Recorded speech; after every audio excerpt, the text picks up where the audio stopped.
Right then, listen up. 5 years ago, I could have died, and 3 dozen people would have shown up to the funeral, crying real tears.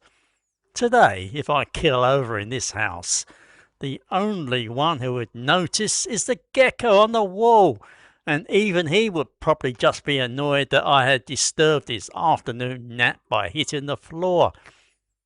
Therefore, I ask you this. When does a lifetime of residency officially stop counting and you just become a piece of old furniture that no one has the heart to throw out? I'm sitting here in the middle of the Isaan countryside, a place that has been my home for many years, and I feel more like a ghost than a man. It is funny, is it not? The silence. You do not really hear it until it is all that is left. When I first rolled in to this village back in the early 2000s, it was a riot of sound. Roosters, motorbikes, the incessant chatter from the noodle stall, and the constant booming laughter of Som Choi from next door. He was a brute of a man, built like a rice sack, with a laugh that could strip paint. He was my first real friend here. However, we all have our ghosts, do we not? We like to think that we have put down roots. We learn the language, we eat the food, and we even start to appreciate the sheer chaotic beauty of it all. We tell ourselves we have integrated. We have become part of the village. It is a comforting lie, like believing the pad thai from the streetcar is actually healthy. You know it is not, but you eat it anyway because it is bloody delicious. For a long time, I was convinced I was different. I was not just another Farang here for the cheap beer and sunsets. I was a member of the community. I helped pay for the temple roof repairs. I gave out sweets during the local festivals. My wife is from here. My kids are half Thai. I speak the lingo badly, but well enough to argue about the price of fruit and complain about the heat. I had it all mapped out. I had bought my ticket to belonging. Let us rewind the tape a bit, shall we? Picture, if you will, the social architecture of your life. When you move somewhere new, you start building it brick by brick. The neighbours, the shopkeepers, the people at the mechanic shop. It is a network. For me, those bricks were held together with the cement of a few key people. The few locals who took the time to explain why you do this and why you absolutely never do that. They were the cultural interpreters. Without them, the whole bloody structure just crumbles into a pile of dust. Then the cracks start to show. First it was the old headman, a man who could mediate any dispute with a smile and a pack of cigarettes. He went quietly, which was more than he deserved. Then it was the woman who ran the noodle stall, the one that always knew exactly how I liked my pad see ew.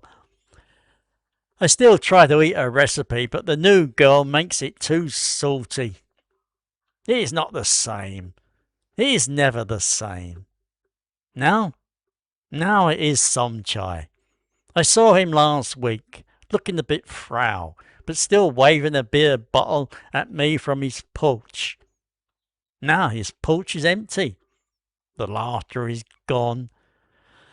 This is where the illusion gets shattered, mate. The feeling of total belonging. It was a house of cards. Besides, the card that held it all together was those specific local personalities.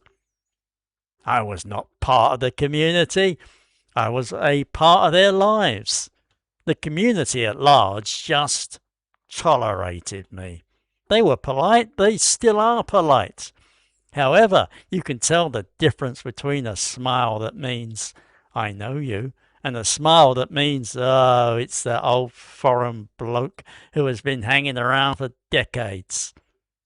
Why is he still here? Now, let us talk about the generation that is growing up around me. They look at me as if I am a curious relic, a fossil that speaks Thai with a funny accent. It is no one's fault, really. The world is moving on, and they have their own lives. They are glued to their bloody phones. TikTok, Instagram, whatever the kids are using these days.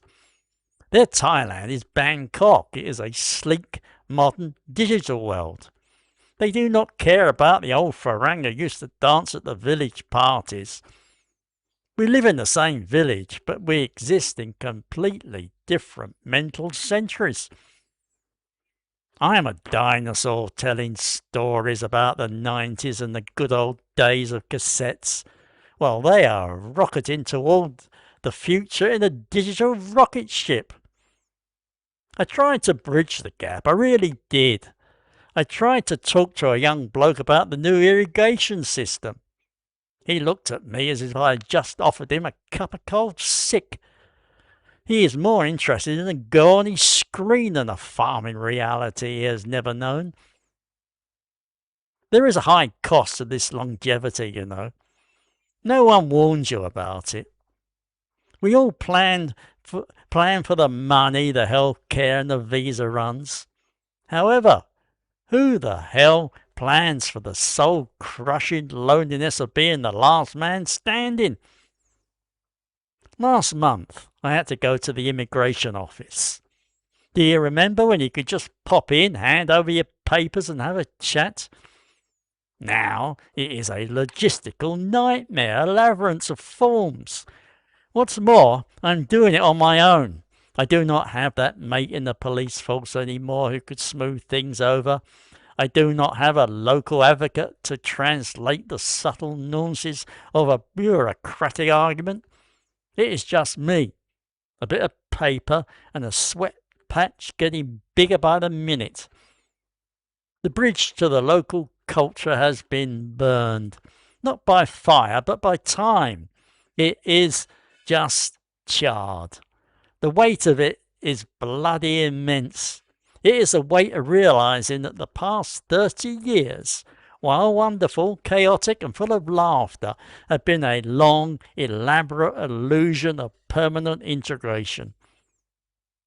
So, what are we supposed to do then?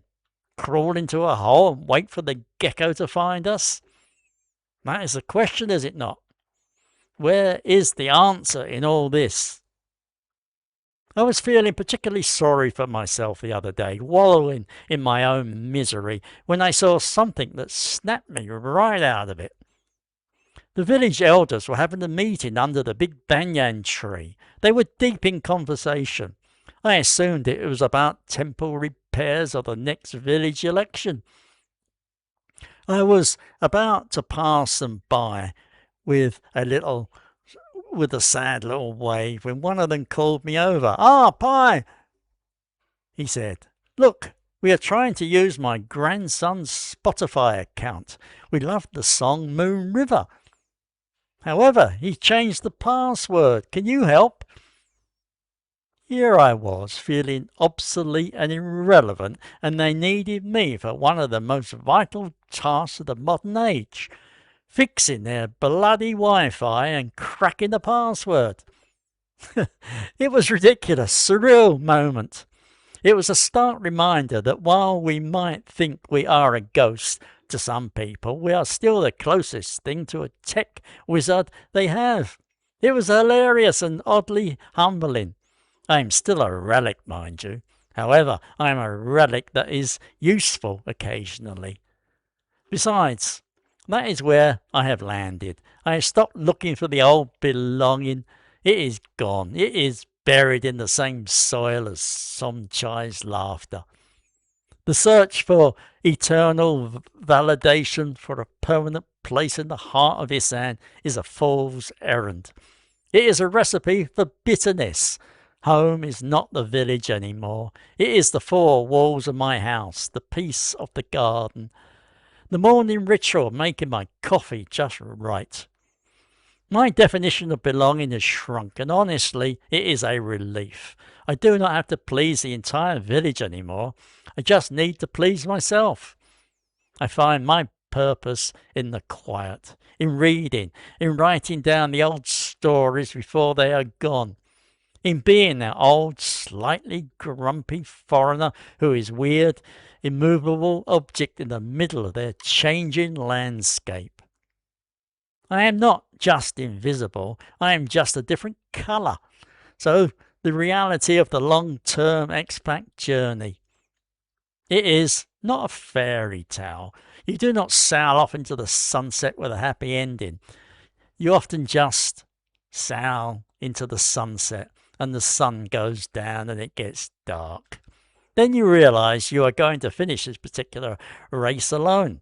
Nevertheless, that does not have to be a tragedy. It is just a fact.